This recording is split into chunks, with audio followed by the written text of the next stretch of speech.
Ladies and gentlemen, welcome to Heavyweights of the Faith, brief biographies of great believers who changed the world. Corrie ten Boom was the epitome of a person who lived life providentially.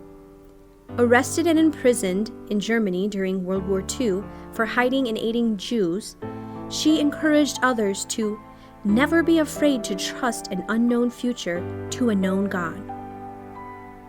Evangelist, inspirational leader, author, and committed Christian, Corrie ten Boom's life began in Amsterdam, Netherlands, on April 15, 1892. As an infant, she was christened in the Dutch Reformed Church. At 5 years old, she opened the door of her heart to Jesus Christ. Her mother, observing Corrie playing house, explained that Jesus was standing at Corrie's door. Putting her hands inside her mother's, Corrie invited him in. The entire ten Boom household considered Jesus a member of their family and gathered daily around an oval table in the dining room. Conversation flowed naturally into prayer. Corrie's father, Caspar ten Boom, a jeweler and watchmaker, demonstrated gratitude, anticipation of the second coming of Christ, and a personal relationship with the Lord.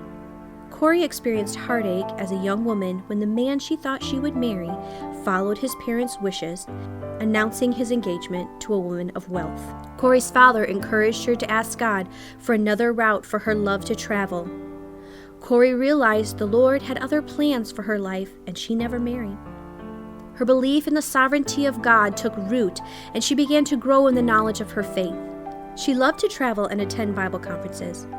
In her early 20s, she received a Bible school diploma. As soon as World War I ended, Corrie and her sister looked for ways to help German children who were suffering from malnutrition and later took in children of Dutch missionaries. The ten Boom family fostered 7 children at one time. Corrie had always helped her father in his shop, and at the age of 32, she became the first licensed female watchmaker in Holland.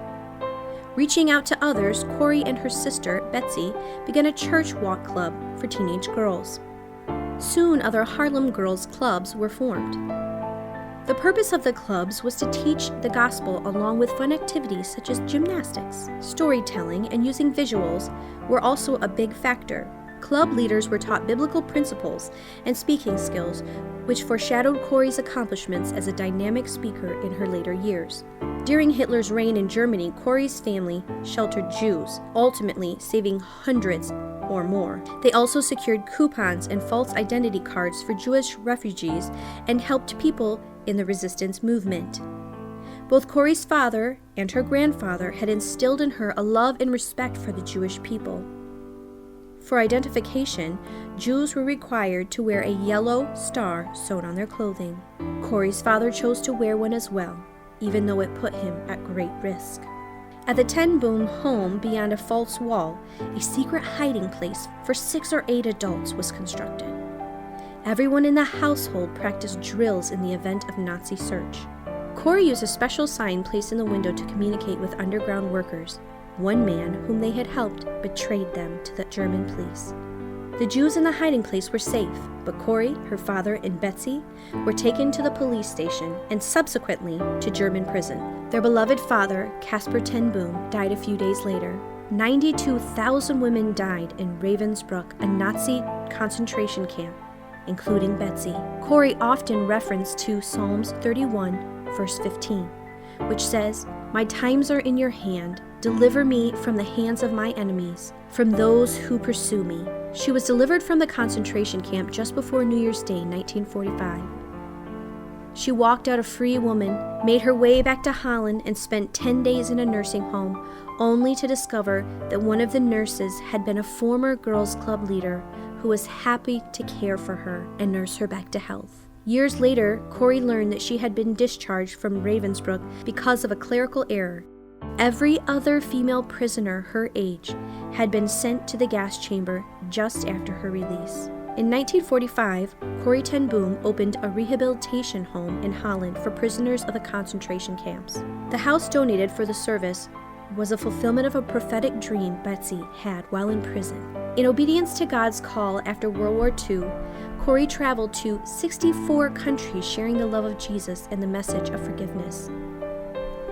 She became what they called a tramp for the Lord and wrote a book by the same name in 1974. Many times she did not know where she would unpack her bags or how she would pay for her passage, but God, in His providence, always met her need.